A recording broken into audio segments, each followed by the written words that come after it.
এত বড় একটা দেশের মধ্যে কত রকমের কাণ্ড।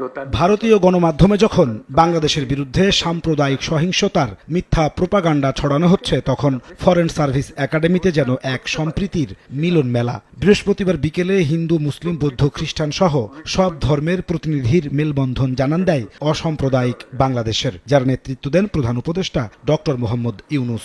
আমরা একই পরিবারের সদস্য।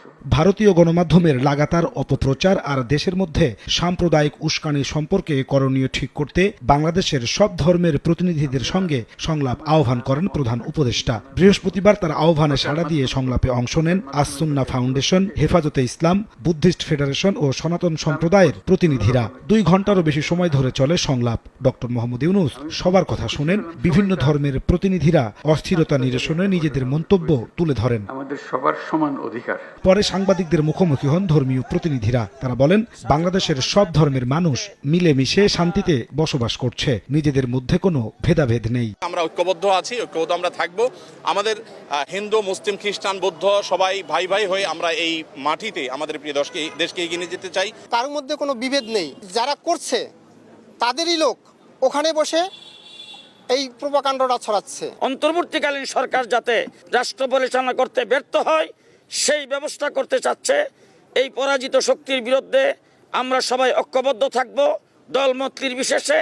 কারো উস্কানিতে প্ররোচিত না হওয়ার আহ্বান জানিয়ে ধর্মীয় প্রতিনিধিরা বলেন, ভারতীয় গণমাধ্যম সাম্প্রদায়িক সম্প্রীতি বিনষ্টের চেষ্টা করছে।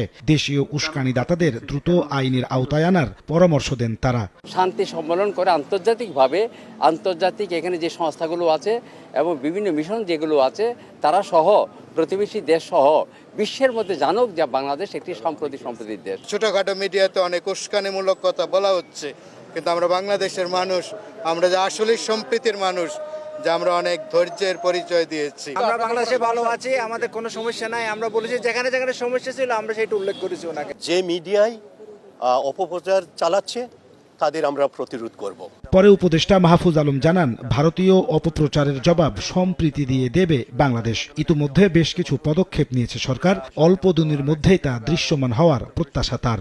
শেখ হাসিনার নেতৃত্বে যে fascist government, Awami League government যে গণহত্যা চালিয়েছে, এটা স্বীকৃতি আগে ভারতকে দিতে হবে। ভারতের সাথে সম্পর্কের ক্ষেত্রে অবশ্যই তাদের যে মিডিয়ার যে ভূমিকা, এটা আমরা বারবার যখনই আমাদের কথা বলার সুযোগ হয়েছে আমরা তাদেরকে তুলেছি। এটা আসলে দুই দেশের বন্ধুত্বপূর্ণ সম্পর্কের জন্য হুমকি স্বরূপ। শান্তিপূর্ণ বাংলাদেশ গড়তে সংলাপ চলমান থাকবে বলেও জানানো হয় বৃহস্পতিবারের আয়োজন থেকে। অবশ্যই আছে। নাজমুস সালেহী, সময় সংবাদ, ঢাকা।